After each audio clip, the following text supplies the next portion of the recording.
Thanks for joining us again tonight. And since we're running just a couple of minutes behind, I'm not going to say much about Reggie other than if he can talk for himself.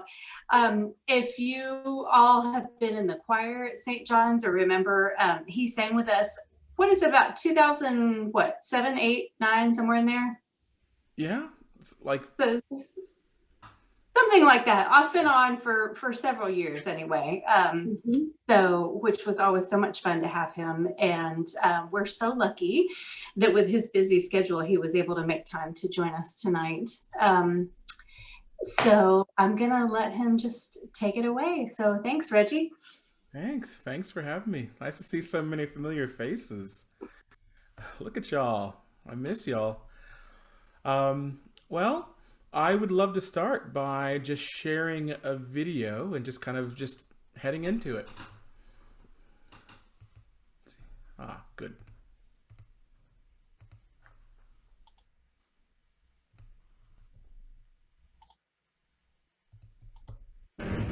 He gave his back to the Spartans. He gave his back to the Spartans, and his cheeks to them that blocked over, and his cheeks to them that blocked over, and his cheeks to them that blackened over. He hid not his face from shame and spitting. He hid not his face from shame, from shame. He hid not his face from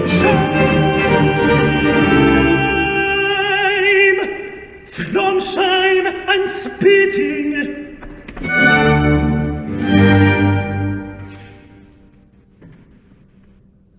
He was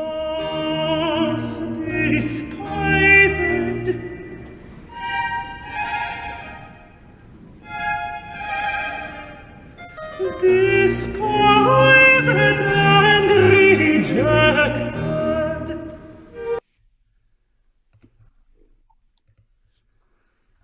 So, many of you all know who I am. Y'all should know who I am.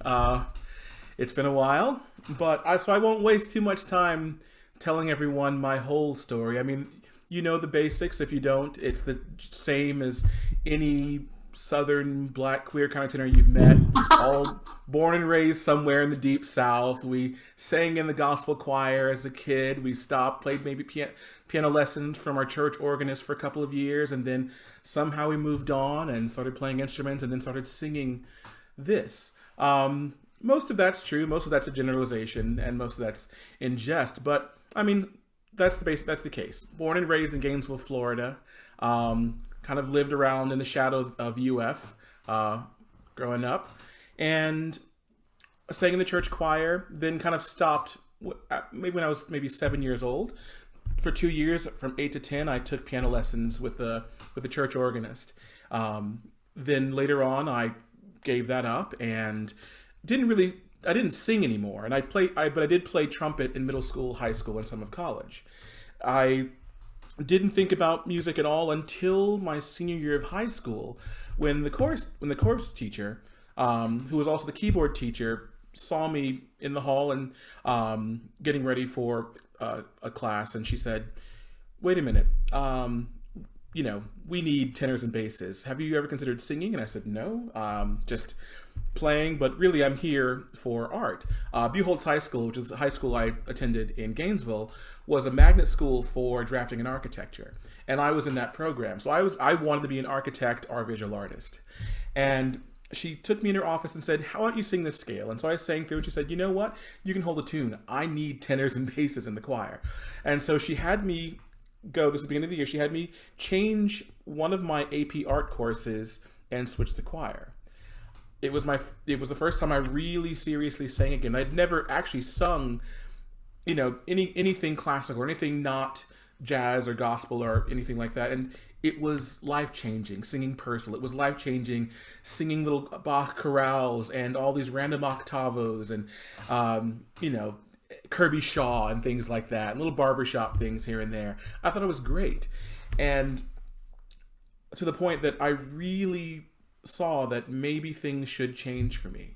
I at the end of my, or in the middle of my senior year, I was awarded with a scholarship to Davidson College in North Carolina. It's a full ride for graphic arts. That was going to be me. I wanted to pursue art, but visual arts. But singing and playing music really started taking a hold of me. And so I decided that maybe I should consider switching. At the time I was developing wrist pains. I probably had a poor technique, and decided that, you know, the pain of sketching and drawing, I don't think I could sustain a career with this, and I didn't really love it.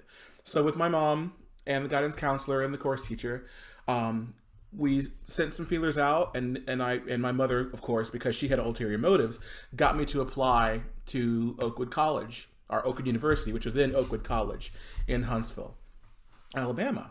And Oakwood listened to my stuff and got my application, and because I was born and raised SDA, Seventh-day Adventist, which Oakwood is an SDA school as well as an HBCU, they matched my art scholarship from Davidson with a music scholarship at Oakwood. And so at the end of my senior year of high school, I took a left turn and started my freshman year at Oakwood College as a trumpet major. And I didn't touch the trumpet a single day. I immediately switched to voice. I immediately started singing, taking lessons as kind of still a weird tenor bass thing. Sang bass too in the college choir and sang tenor in lessons, and went from there.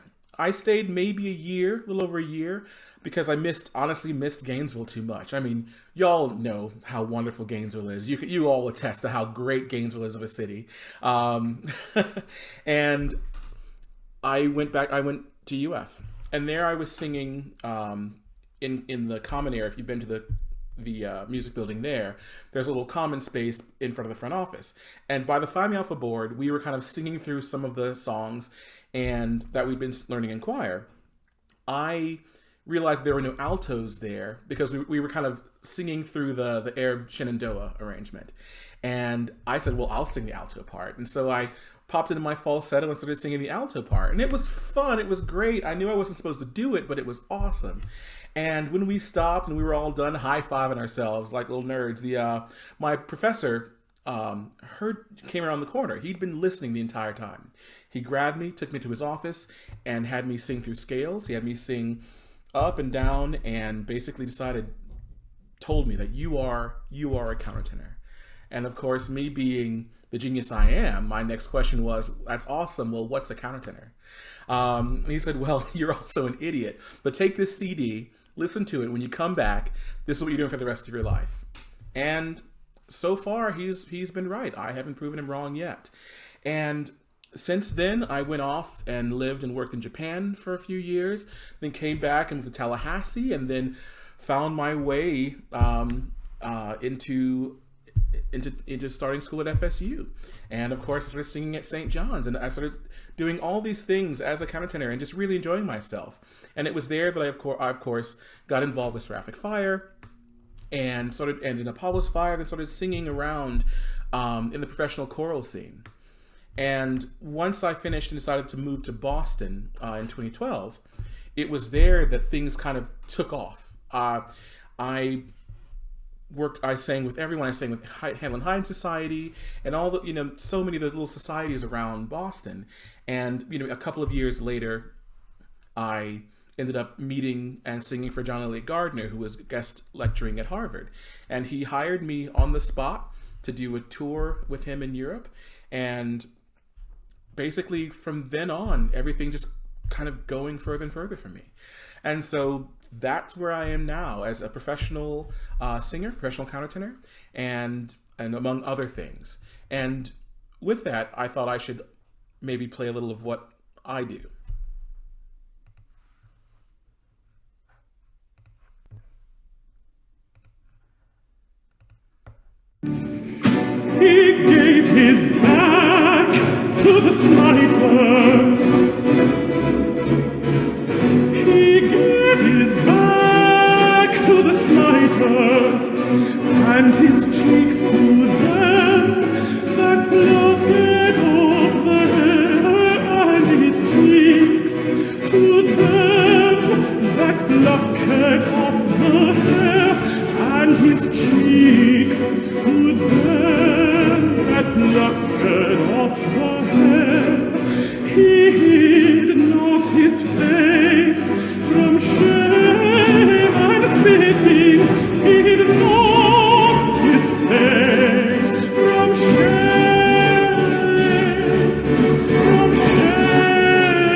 despised and rejected.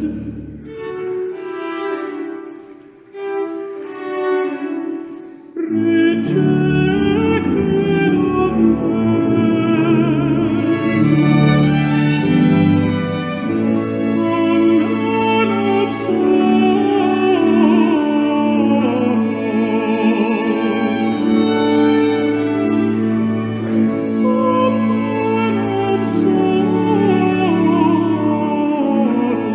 and acquainted with grief. A man of sorrows, and acquainted with grief.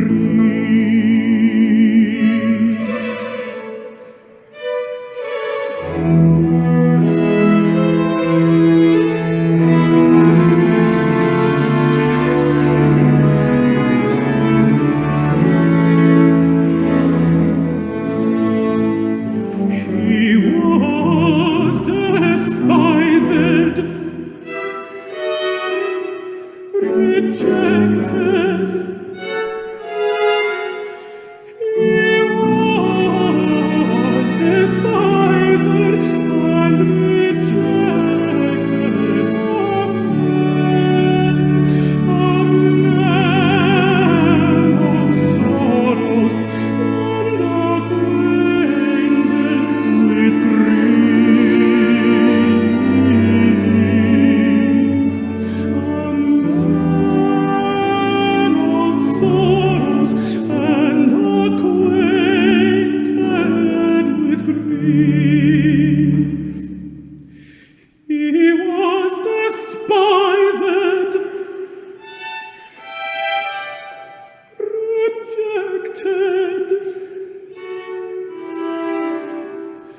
a man of sorrows and acquainted with grief, and acquainted with grief.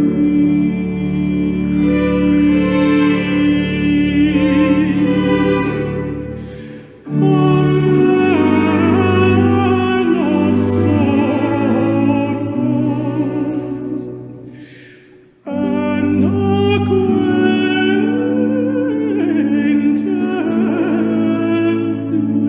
acquainted with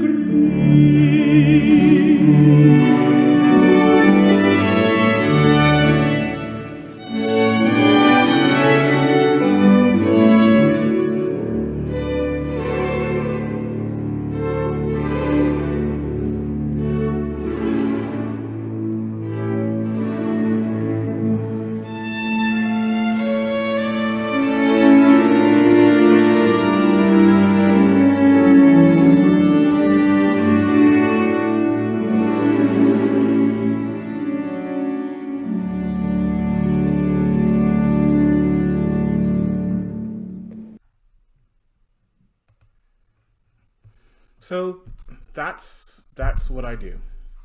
And as many of y'all well know.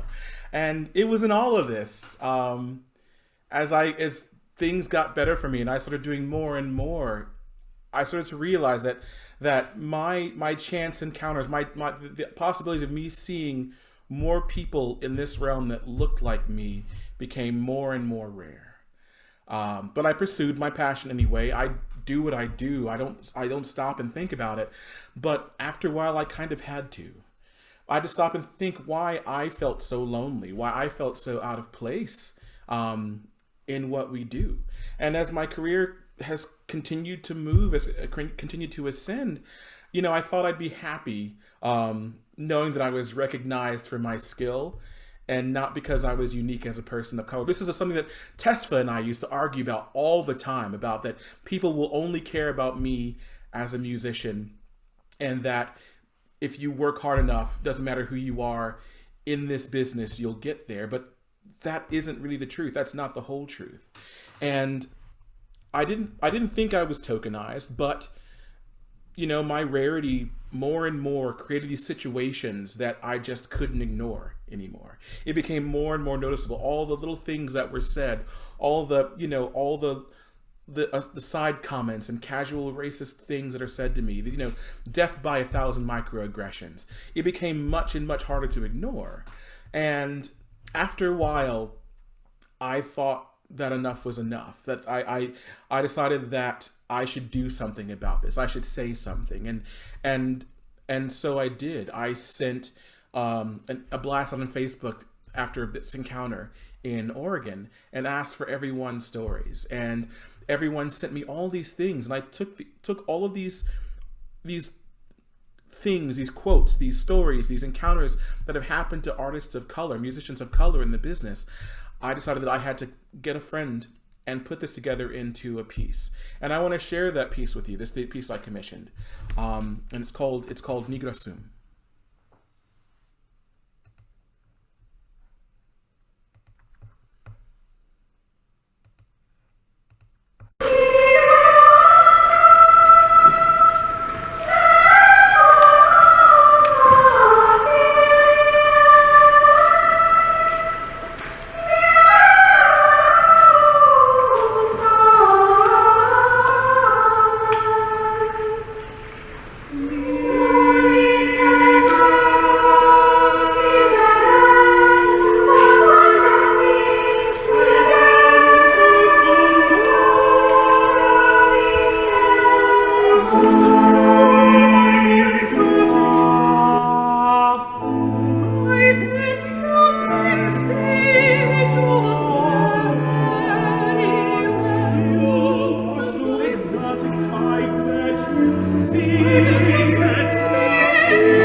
You look like you sing spirituals very well.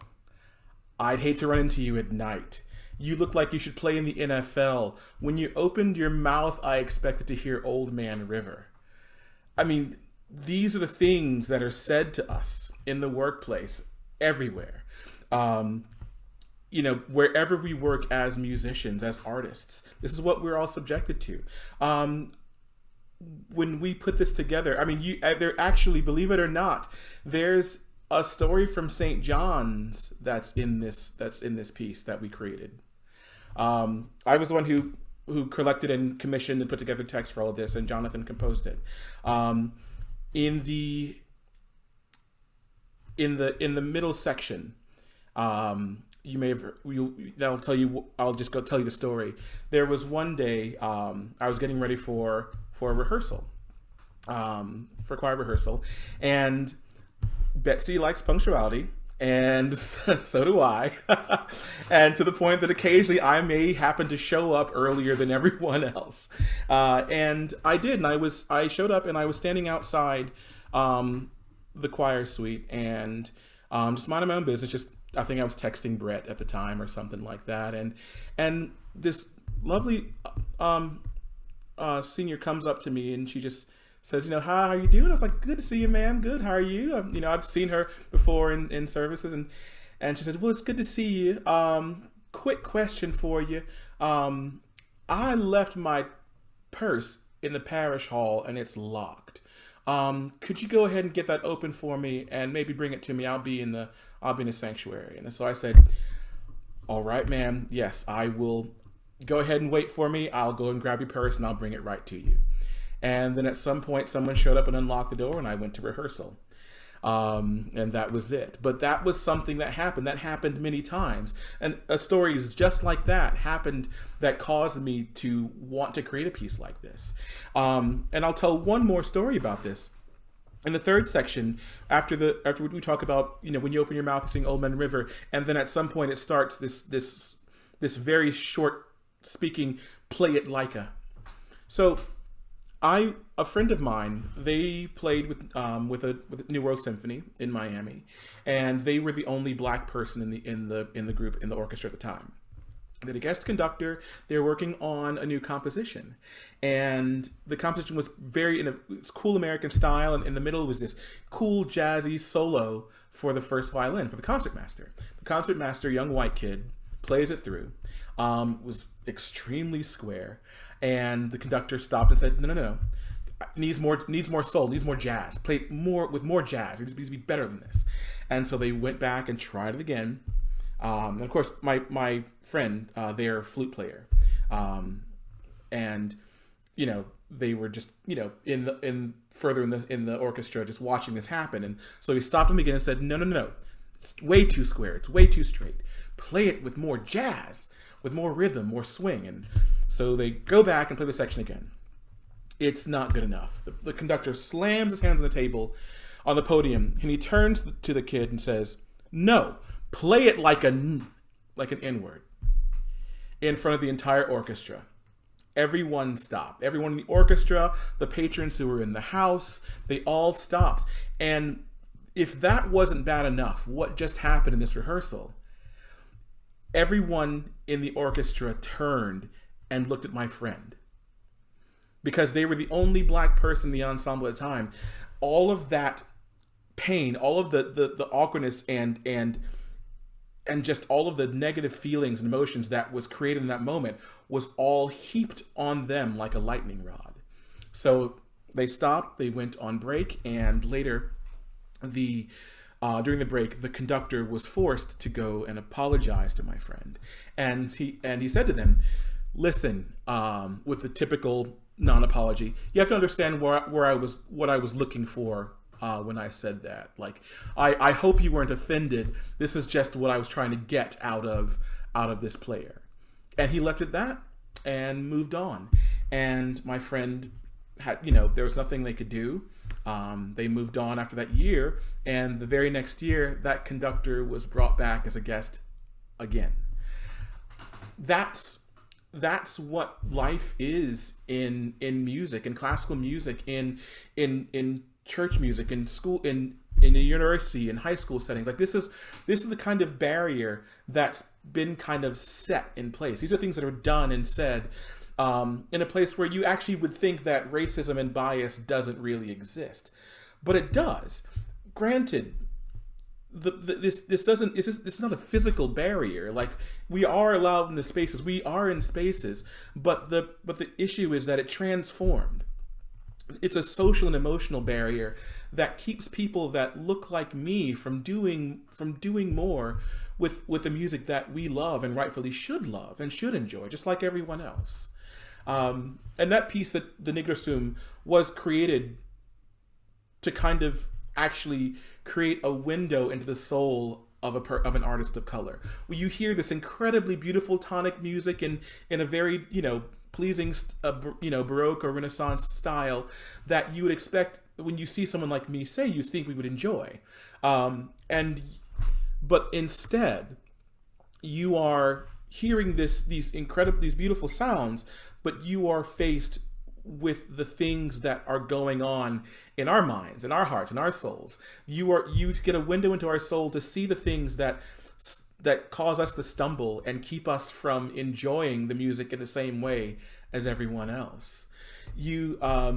And not just that, but we also have a chance to, in this, share that emotional labor just a bit. That you hear how we feel and what we stumble with, and you do too. And for every audience that hears this piece, and for everyone I get to talk to about this, it gets to suggest that maybe it's time to really kind of be aware of how things actually are for artists of color and musicians and singers of color, in what we do. And that there is a shared responsibility to not just say that everything's colorblind, there's no problem with racism, but to accept that there still are issues that exist in our society, and that each and every one of us, each and every one of you, has a role to play to really be aware of those things for your own actions and the actions of others, and say something and make things just a little better for everyone. And I'll also explain why I played two clips of the same aria. My colleague Jakob and myself. This wasn't a contrast to compare which countertenor you like more. Of course, it's me. But the truth is that when Jakob was singing this aria, he was thinking about nothing but the music. He was thinking about the drama and about the experience and just enjoying it. And so everyone else enjoyed it. But for me, that wasn't what I was thinking about. And I played it from the B section specifically because at that time, it was 2014 to 2015 when we recorded that. In November, they had just, this was around the time that Michael Brown was killed in Ferguson. And when I got to that moment, just thinking about being despised and rejected and shamed and all of the terrible things, the way we treated Christ then, that's how we treat our black brother now. How we kind of make excuses and refuse to humanize another person that is us. And that's all I could think about in that moment. While the audience, the all-white audience you saw in San Diego, was enjoying my performance the same way the audience in Poland enjoyed Jakob, I was not in the same place. And those are the kinds of things that we have to get over and that we're pushing to solve. And that's why we do things like this. And the thing is, it's not all bad. Slowly things are starting to change. If not change quite, as fast and as visible as we'd like it to, awareness is there. After this summer, after, seeing how life is for, our lack of life for people like Breonna Taylor and George Floyd during a pandemic, everyone is finally seeing that the American experience is still not the same for us. And not just in society as a whole, but in the arts community, in the music community, and often even in our religious communities. And so more and more people are talking about this, more and more people are being aware of this, and more is starting to change. And there was an opportunity to see how this change can work when I was in London one year. And if you don't mind, I have one more video. It's about 3 minutes, if you can indulge me. But I wanted to share this with you just to kind of show you how things are changing for everyone.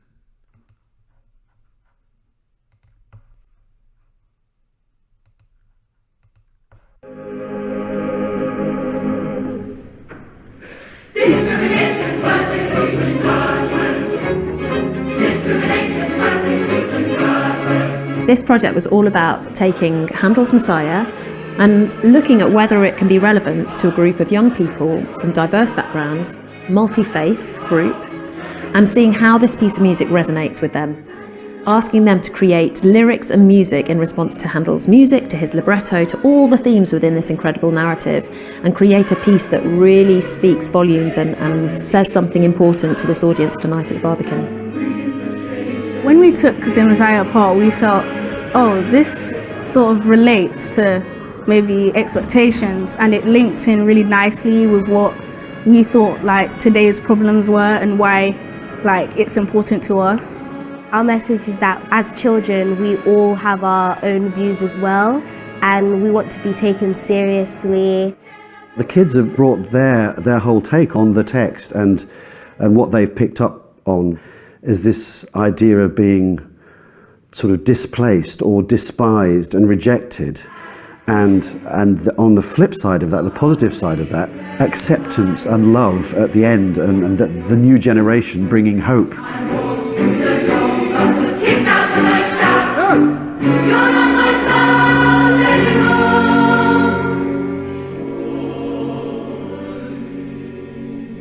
Not many children are going to have the chance to work with an orchestra and an Academy of Ancient Music, the Academy of Ancient Music. And it's like, you're not going to do this again. I'm lost of words because, you know, their music making changes. It changes in a way because it kind of gives it that kick that it needs to make it more alive. I learned a lot from this. I learned that not only do you have your sort of interpretation of things, you have other people's interpretations, because my idea of racism might be another person's different view. So it kind of helps and it opens your mind. Music is a form of art and a way to show your creativity, and it brings people together. No matter where you're from, no matter where your origins are, no matter who your parents are, just be you, and as it says in our piece, you have your own voice, so don't let anybody judge you. If you want to get the word out, then you get the word out, yeah.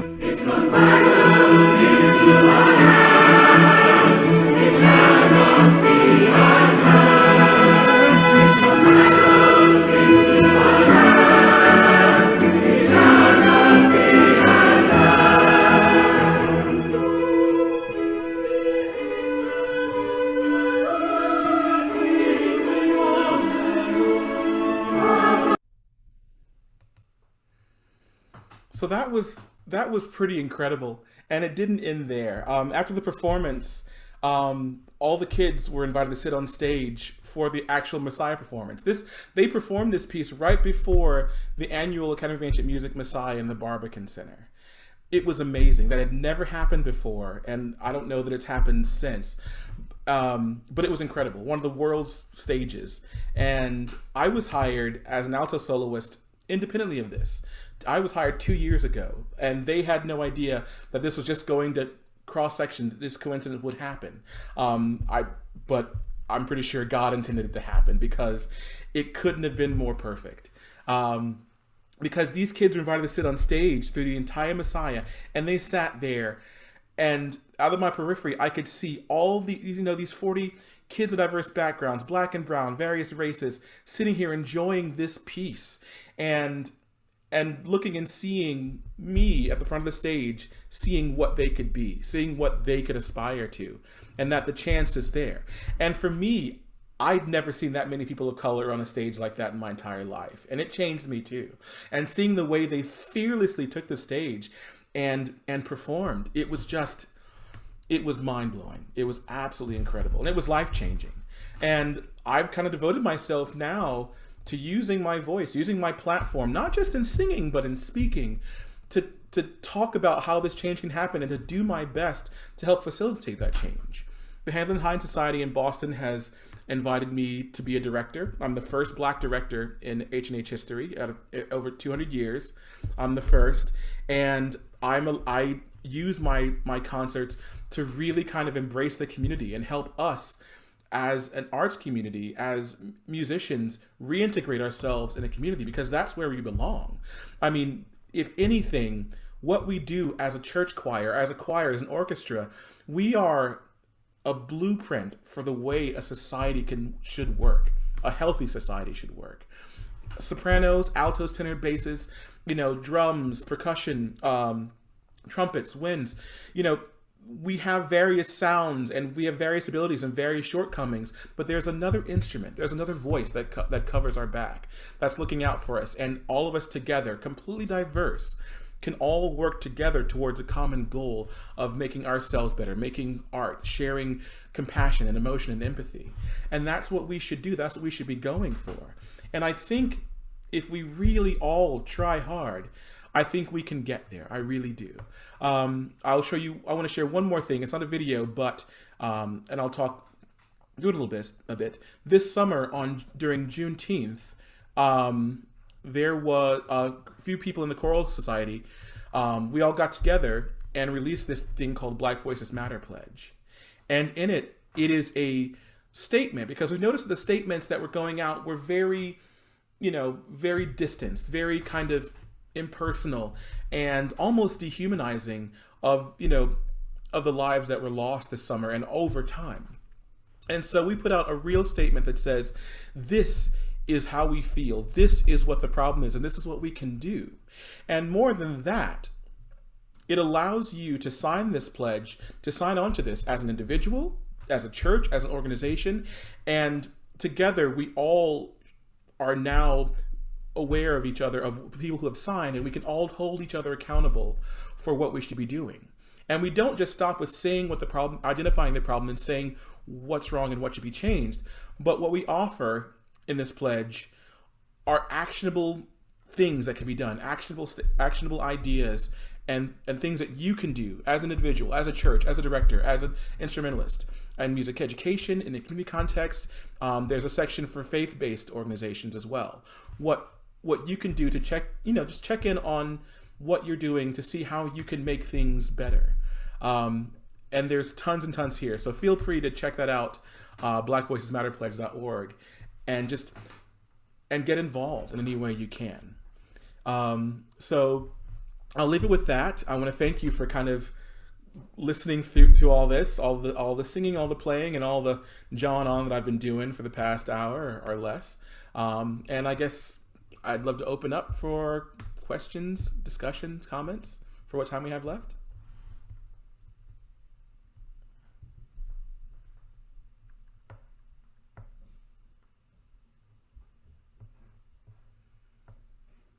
Joan. May I say happy birthday, Reggie? Thank you. So if you don't know, tomorrow's Reggie's birthday. Who could forget? Thank you. Does anybody else have any questions? I have one, but if I'll let someone else go. Well, if you go. Reggie, it's so good to hear you. And I did not know the story about the person who asked you to go get the purse or whatever from St. John's. That saddens me and makes me angry, but you were gracious as always. With the Black Voices Matter pledge, are y'all keeping who's keeping a list of how many people that have done that? So Alex Blake, he's the director of Tonality. It's a group in Los Angeles. He's kind of collecting from people who signed the change.org petition. He's collecting and creating a list. And so sometime in the spring, most likely maybe in February, we're going to add another page to the website, and then we will have listed all of the individuals, all of the organizations, all of the institutions, academic institutions, and other who sign this pledge. And so that way you'll be able to look and see, oh, Juilliard signed this pledge. And And I know for a fact that they have gone back to cycling the same 4 dead composers, Handel, Haydn, over and over and over. They need to change. And so you, as an individual, as an organization, we all have the ability to now see what they've signed on for, and we hold each other accountable. We call them out. We have the chance to do something, and now it's time to really hold yourself to it. We've looked at that at St. John's, and Father Dave gave us our blessing to do it immediately. And so Mike Norris, Elizabeth, and I are looking at it, but I don't want to just sign it and then not be intentional about it and just want to have a plan. So that's our goal, is to have a plan and just make it to honor the pledge and not just say, oh, put our name on it kind of thing. That's great. So, but do y'all have, so you have follow-up? Do y'all check to make sure that people really are, I mean, it sounds like a police thing, but I mean, you know, to really live into it and not just say, oh, I'm on that, you know, to really live into it. We've called out several people. Already? Already. Go. There are a couple of, I won't say their names, but some professional groups who were all for it and sharing it, and were showing that they want to make that change. And the very next month, they scheduled this summer festival, this virtual festival, and everything they did, like they didn't incorporate a single Black composer in the offerings. They didn't really talk about anything at that point. Like, it was just back to business as usual. This, you know, it was compartmentalized for what it was, but then now when we're doing what we actually do, we can ignore that. And we said no. Well, Marcus Garrett got this tremendous resource of what's out there, you know. So I think that's, you know, fabulous. Are there any other resources beside Marcus, what he's got, that you're aware of? There are a couple others I have saved. I have some links of resources. There are a few databases that are kind of popping up now. You know, for choral music, and for non-idiomatic stuff as well, like everything that everyone's working on. And I myself, because I'm the new diversity consultant with H&H, they created this position for me to actually diversify what they offer, you know, so it's not just the same four composers cycled over and over in Symphony Hall. Right. We're going to start, it's going to be a lot Blacker. It's going to be a lot more queer. There are going to be women composers on Symphony Hall now. And they've never done that. They haven't performed Florence Price. They haven't performed Ignatius Sancho or Esteban Salas, you know, or Coleridge Taylor. I mean, it's time to do that. And so I'm building a database myself of music that once I get a nice collection, I'll probably post that as well. But yeah, there are a few things, and I can email you or Elizabeth with all that stuff when I get a chance. I guess I think I want to stay away from tokenism and make it really a part of what we do, and not just, you know, okay, we've done that, move on, you know, that kind of thing, you know. So it's it needs to be really intentional. I think so, and it can be. I mean, because the thing is just to do it. You know, there are a lot of. I talked to a couple of college choirs in Washington State last week. They're, you know, it's in the middle of Washington State, and there are no Black students at these little liberal arts colleges. And they're like, well, should we do that? I mean, we're an all-white choir. Like, sure. What do we have to do spirituals or do music? And the thing is, Burley and John Work and Marcus and Doc, they didn't write this music to not be sung. You need to sing it, but you need to not ask the question of, should we do it as an all-white choir? The question should be, we should do this music, but why are we an all-white choir? Like, it's time to kind of re-intention the question itself and look at the real problem. I mean, what is our recruitment? What are we, you know, who are we recruiting? Who are we talking to? Who, you know, even within who's at the school itself. And so that's, if you feel awkward about performing these things because you're an all-white choir, then change that. You know, get more people of color involved. And that goes for everything. Like, this music should be sung. It should be performed, and it's important. And it's not tokenism if you have 2 or 3 composers on your program. I don't think a concert should ever go unchaperoned again without a female composer or a queer composer or a composer of color ever again. And instead of saying, well, I don't want to do 3 spirituals, at the end of the piece, then don't do any spirituals. But Florence Price wrote wrote non-idiomatic music. Jeff Ames wrote non-idiomatic music. Like, you don't have to attach a Black composer to spirituals and gospel. We do everything. And so you can do a mix of all those things. I'm sure there are plenty of settings of everything that you want out there written by a composer of color. And not just Black composers, but Latinx composers, Asian composers, Indigenous American composers. Like, it should be everyone. And so that's kind of what I think. Like, it's easy to avoid tokenism if you really just take the time to just do it. Let's find it, and don't be afraid to ask for help. I'm sure any musician of color that you talk to is happy to help you find things. I'm sure you could get Doc on the horn right now and he will talk for 5 hours and you'll have to hang up on him. But it's out there, and so we just have to do it. Pencils down. Thank you so much for segueing nicely into my mention of next week too. So if anybody comes back next week for part 3, and hopefully we can get some others to come, Jeffrey Ames is going to talk about just that. So what else is out there by Black composers it's more than just gospel music and spirituals, because I feel like we all can do better in that regard. So I'm excited to hear what he has to say about that. So on that note, I think we are ready to, did Valerie want to say? Yeah, hi Reggie. I just sent you a note through your website because Bob Farley wants you back. And so, so let's see what we can do. But I just wanted to say, hey, and let's talk. Absolutely, I want to come back.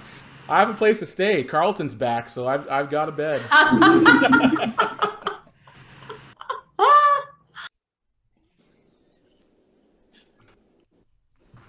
All right. Well, Reggie, thank you again so much. I know how busy you are, and it means so much to us to have you back with us, even if it's just on a screen. So I do hope you come back sometime. And thanks everybody for being here, and we'll see you for the 3rd and final part of the series next week. Thank you. Thanks, y'all. Good to see you. Bye. Thank you. Happy birthday. Thank you.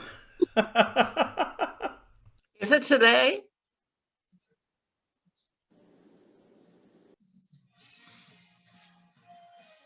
He celebrates the whole month. Bye. Bye, and thank you. It was